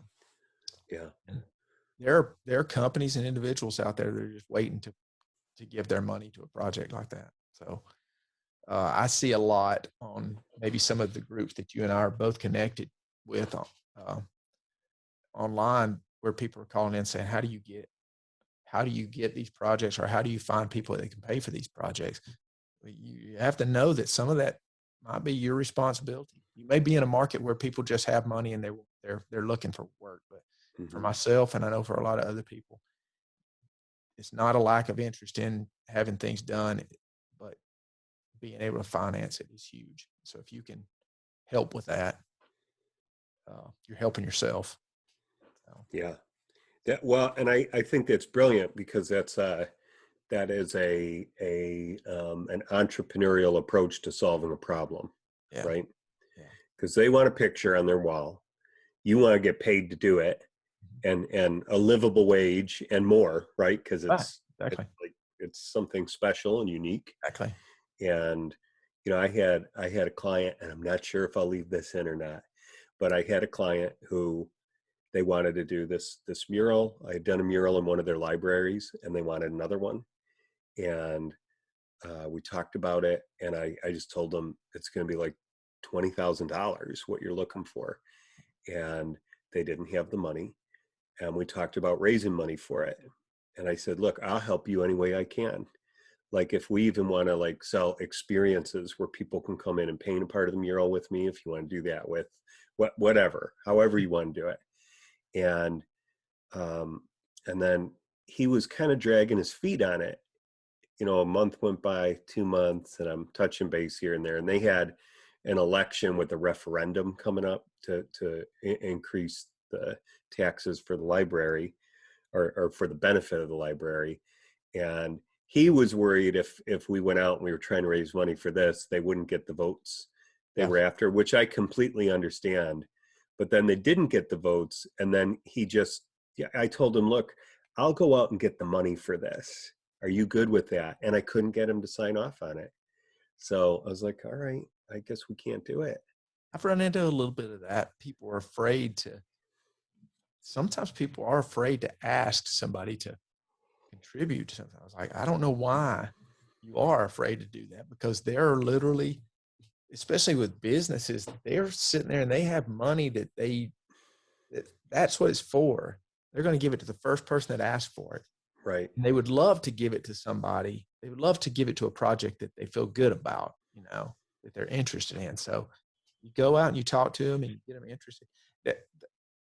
One of the more recent projects I did, they've already raised the money for it. I'm halfway through the project, and literally had people come up to me that own businesses saying, do you know who we talked to about contributing to this?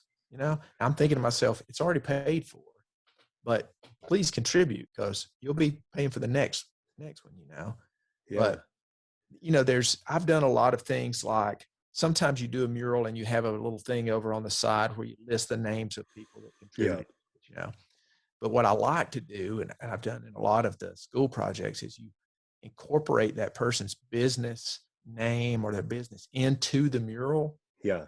And that way it doesn't stand out in a negative way, but you can actually find a clever way to,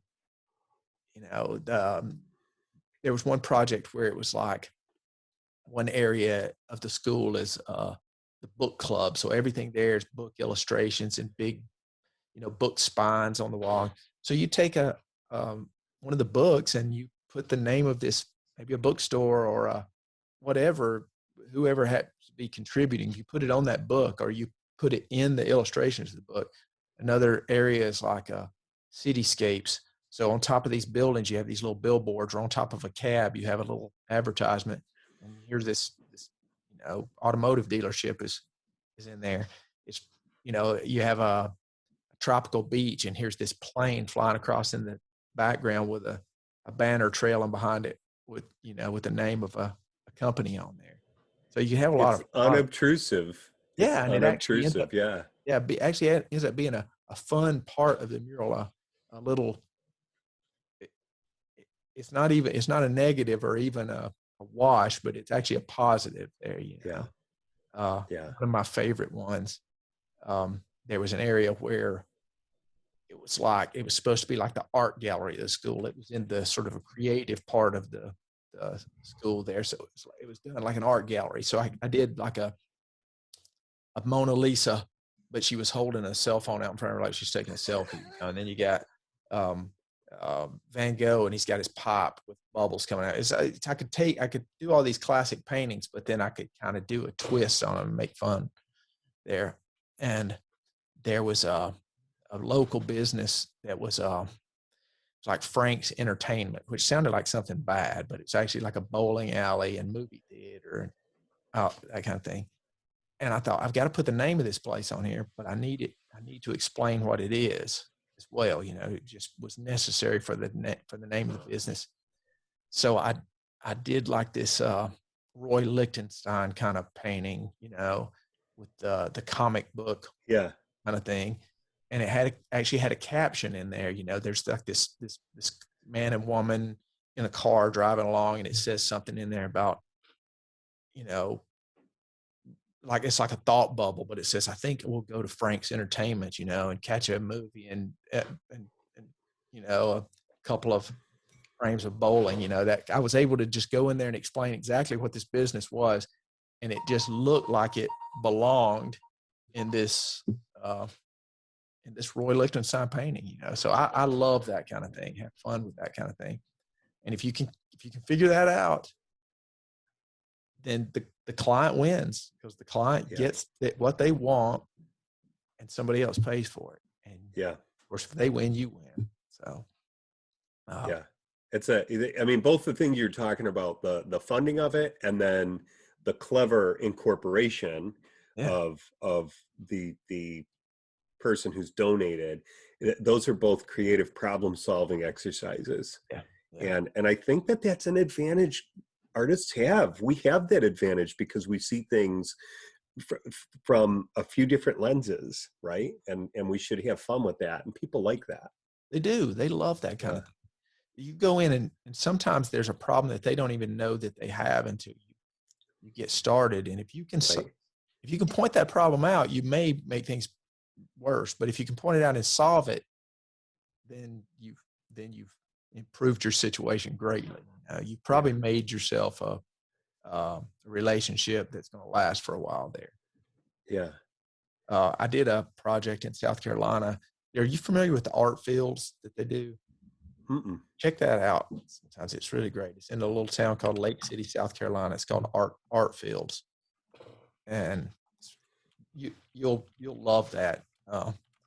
Anyway, I had a commission there a few years ago, and what they told me they wanted to do, they had a wall that you'd see from across a parking lot, and it was going to have these, you know, it needed to be seen from a distance, perceived from a distance. So we were going to do a thing called transitions, and it was giant flowers and giant butterflies, everything big, oversized like that. So we got all that worked out, and I go there, and I'd not been on the site, you know. When I go there to actually start the mural, I realized, well, there are going to be people walking right up to this thing as well. So it can't just be something that looks good from, you know, 200 yards away. It's got to be something interesting from up close too. So we talked about that a little bit, and I said, so why don't we make something about this interactive? And I have problems with some interactive murals, because so many interactive murals look really good when you're interacting with them, and they look ridiculous when you're not. So I said, why don't we do some Easter eggs? We'll hide a couple of things in this, and that'll give it some interest close up. And they said, yeah, we love that. So they're like, well, what about a key? Can we hide a key? And yeah, a key is no problem. What about, can we hide maybe this too? But by the time I was finished, I think I'd hid 35 or 40 different images in there. So you see this mural from a distance, and it's butterflies and caterpillar flowers. But then you get up and it's like, all right, see if you can find Darth Vader. See if you can find Spider-Man or Abraham Lincoln, you know. And just as crazy as I could make it, you know, it's not like you're hiding. I hid, you know, when you have giant bugs, but then you also have a little tiny Volkswagen bug that's hidden somewhere. So it was I solved a problem, and it just made it so much more, the mural so much more interesting, and that keeps me busy. That gets me more work. If the finished project is better than they expected, or more than they expected, or cost them less than they expected, if they get a pleasant surprise, you're going to work more. Yeah, people are buying the imagery, but they may not know they're buying the experience with you. Yeah. And that's big. Yes, it is. That's really big. I love when I go back and look at photographs that are posted online of that particular mural. A lot of times you can barely see the mural because there's so many people standing in front of it. Yeah. That was not the original intention, you know, but I mean, it's groups of people that will come and spend an hour standing in front of that mural looking for all these little hidden things, and how excited they get when they realize that that's there. Because sometimes they come there and the whatever it is, Chamber of Commerce or whatever, said, go to this mural and look for these things, don't tell them what they are, but they say, go look. Other times they're just there looking at the mural, and all of a sudden somebody says, wait, is there a sloth in there? and they start finding things, and then I'll get a message, hey, I saw your mural and it's fantastic. I found all 9 things hidden in it, and I'm like, oh no, you're just getting started. There are like 40 things hidden in there. So go back and look again. That's so cool. Yeah. You want people to be involved. Somebody had asked me recently about how do you sort of maybe some kind of a definition of what you do. And I said, I paint art for everybody. And I think there's just not enough of that. A lot of art is for, and some art has to be, if it's advertising or whatever, it's for specific things. But the art community, a lot of times that's art for artists or art for art entrepreneur, or not entrepreneurs, but connoisseurs, that kind of thing. It's for those kind of people, which is perfectly fine. I paint art for everybody. I want to paint things that people who love art are going to enjoy, and people who don't think they love art also enjoy, I set out with that as my goal when I go to paint something. It's a good goal. So tell me, is there anything I haven't asked you that I should? Gosh, you haven't asked me anything about my grandkids. So tell me about them. Yeah. They're your favorites, aren't they? They're great. They're great. I love being a granddad. So got 4 of them now. Wow, that's awesome. Range from like 2 to almost 8. My oldest grandson will be 8 pretty soon. Wow. Yeah. And you're at the right age still too. I mean, to be as young as you are and have grandkids, that's good. Yeah. Well, it having grandkids has been one of those things that's encouraged me to work a little bit harder at staying healthy, because my grandsons, they have this thing, they want to be on my shoulders all the time, which is great. And then they want me to run. Right? So, put me on your shoulders and now run. So climbing trees and those sort of things, wrestling with them on the floor. I've got friends that are close to my age that have kids that are the same age as my grandkids. I'm like, you're not going to be able to do anything with these kids, or certainly with your grandkids. You started too late for that. So, yep, that's my boat. I'm not going to be running around with anybody on my shoulders. Yeah, you better want to kill me. Yeah, you better get yourself in a serious exercise program and right now to get ready for that. So I got to put a lock on my refrigerator. That would be better, because I lift a few days a week, but you can't outrun the fork, man. Oh man, yeah, that's the bad one. It is tough. That's tough. But we make hard decisions because we always do exactly what we want to do, don't we? In life, you do what you want to do. Yeah. People think, no, there's a lot of stuff I want to do that I don't do. Well, you don't want to do it enough. There's something else you want to do more, obviously. Yep. Yeah, people will tell you, and we all do this, so you can judge what anybody is, what they believe, not by what they say, but by what they do. Yeah. Exactly. It's really clear. It's really clear. All you got to do is watch for a little bit and you'll know who you're working with. Yeah. It's like we've all heard somebody say, oh, I would give anything to go skydiving. Well, would you give $100? Because you probably could do it for that. I don't know. It's the person who says they want to go skydiving without the parachute. You got to watch out for it. That's right. That's either a brave or a crazy person. Yeah. We know which one it is. Yep, we do. So if somebody wants to pursue a career as a muralist, what advice would you throw out there? What's your best advice? My best advice to begin with is find some places that you can paint. I mean, you've got to paint something before you can make a career painting things. I mean, I do see that a lot. People say, I'd love to start painting murals, but I can't find anybody that'll pay me to do it, you know? Well, your work sells your work. I mean, paint some stuff. Um, paint something at your own house, find a wall somewhere that you can, I mean, you may have to go out and say, hey, if you'll let me paint a mural on this wall, I'll go back and pay to paint over it if you don't like it. You know, you may have to do that at first, but you got to go out and paint some things. And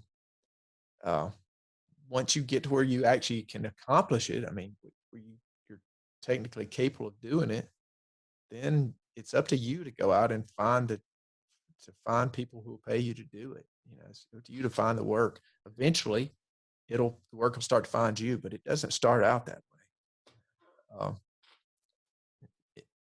You know, and do good work too. I go back to my son. It's when he was growing. My son's a talented artist. It's not what he chose to do for his career, but he's very good at it.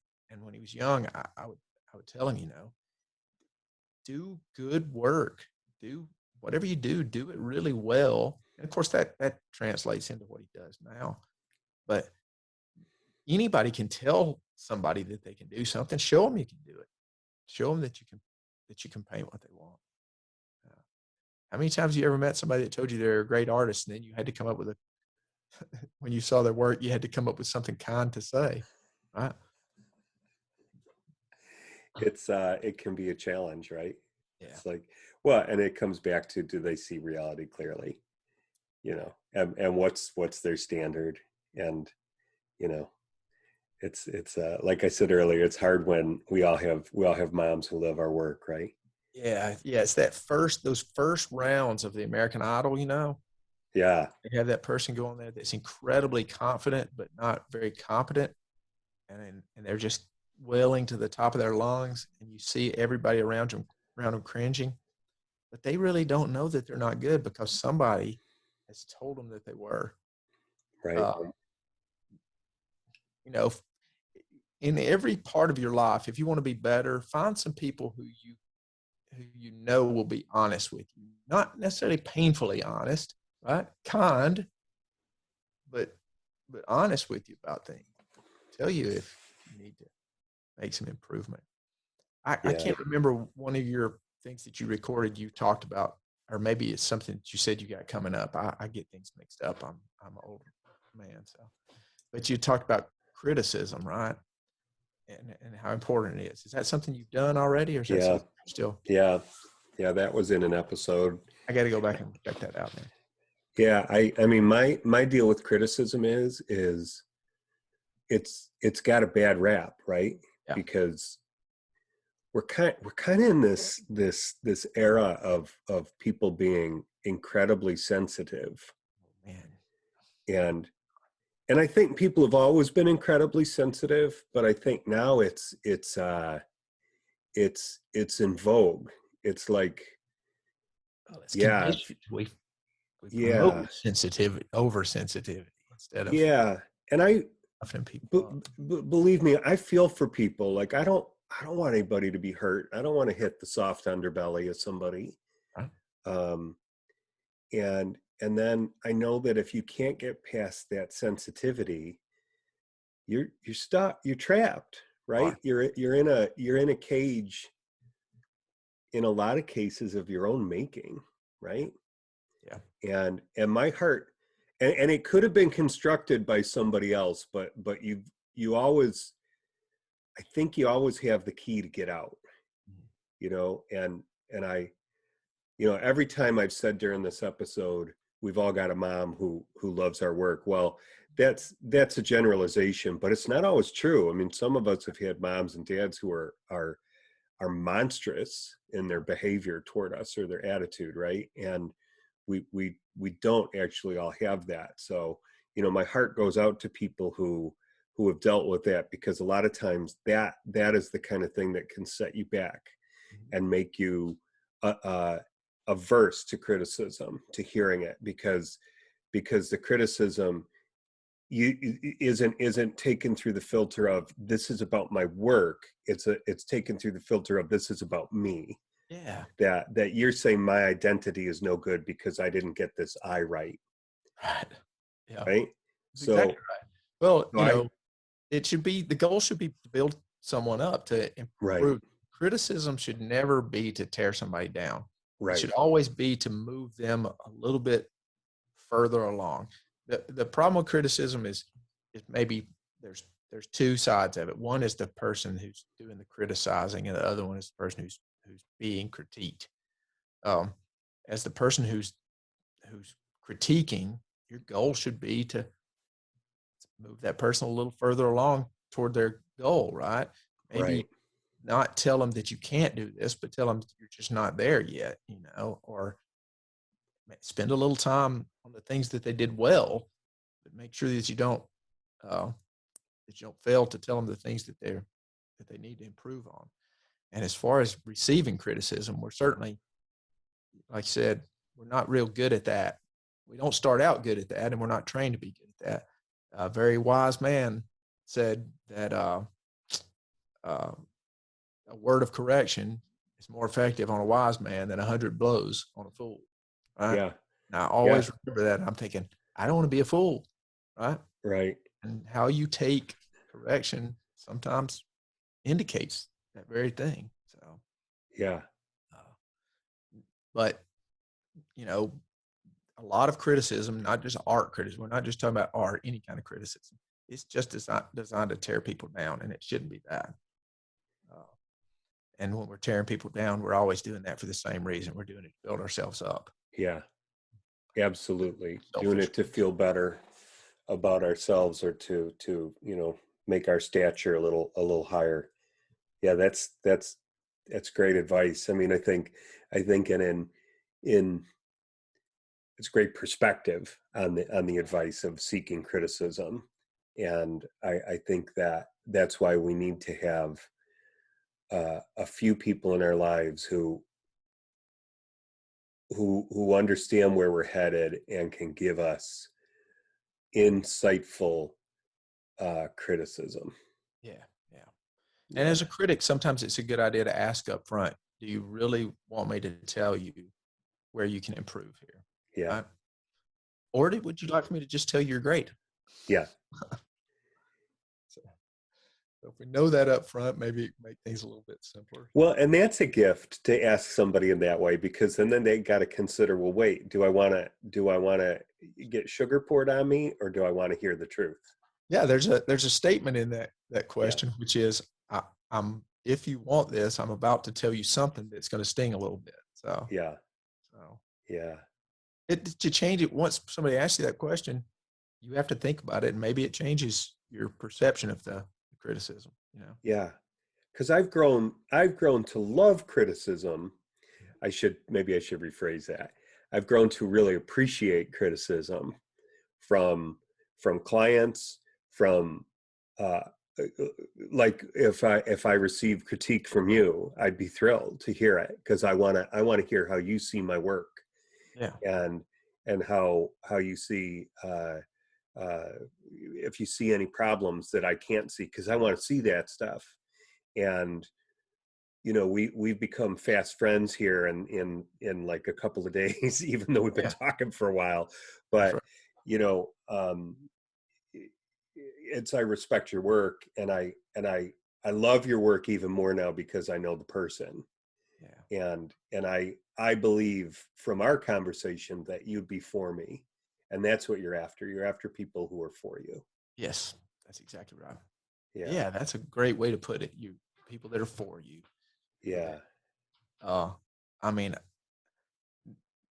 you have a certain level of confidence in yourself that you don't have to tear down the people around you to make yourself better. In fact, I like to think of it, if uh, if uh, if I want to be a bigger fish, I need to increase the size of the fish around me and increase the size of the pond that I'm swimming in at the same time. So right. yeah, it's the the I've mentioned this a few times. Living in a small town and a very small art market, that changed so much with the computer, the internet generation. When the internet thing came along, it changed everything. I was suddenly able to be exposed to not just art but artists from from all over the world. And that's been huge for me. But some of it has been, some of it would sting a little bit at first, because when you are the guy in your area and there's nobody there that's anywhere close, sometimes you start to feel really good about that and think, I just like for it to stay just like it is. And then you reach out, because, people come up and say, you must be the greatest artist in the whole world. Right. And then you open up the window and look out and think, wow, look at what this guy's doing, or look at what these people are doing, or look at how many people there are that are able to produce this kind of thing. But it makes you better if you let that happen, unless you just close the window and go back and pretend that you're the only one there. So it's been really good for me growth wise, to be able to see other artists work and talk to other artists, and sometimes just without them even knowing I'm listening, just listen to what they say about what they do. So yeah, that's a great experience, great opportunity, and I don't want to be a fool. So yeah, I'll take criticism when it comes. Always just put it in a nice package. Yeah, that's good. That's good. Yeah, the wounds of a friend are better than the kisses of an enemy, right? Actually right. Yeah. Actually right. Hey, where can people find you, man, if they're looking for you? Facebook is a really good place to find me. Probably the best place to find me is Facebook. Okay. I take advantage of that platform there. If you want to see pictures of my work or pictures of my grandkids, that's the place to go. That's really Awesome. all it is. Other than that, I'll occasionally make some kind of, if I see something that I think I can make a funny remark about, I might post on there, but that's about it. But yeah, I really try to post all of my work on there. I have a professional page, which I don't update quite as frequently as I do my regular Facebook page, but it's public. Go in there and see my work. Anytime I finish a product, I put stuff on there, and I have contact information on there. Yeah. All right. So Facebook and Instagram, I'll have that down in the description below the episode. And thanks, man. Thank you so much for being my guest. It's a real pleasure. Yeah, it's been great. If you start to come through this way, let me know you're coming through. I will. Thanks again, Don, for being my guest. I really appreciate you. Thanks for spending the time with me, for getting up early and Zooming with me to share your experience, your journey, your career, take a bit about airbrushing and your transition into sign painting and then sign printing and then into murals. I really, really appreciate everything you had to say. You are a very wise man.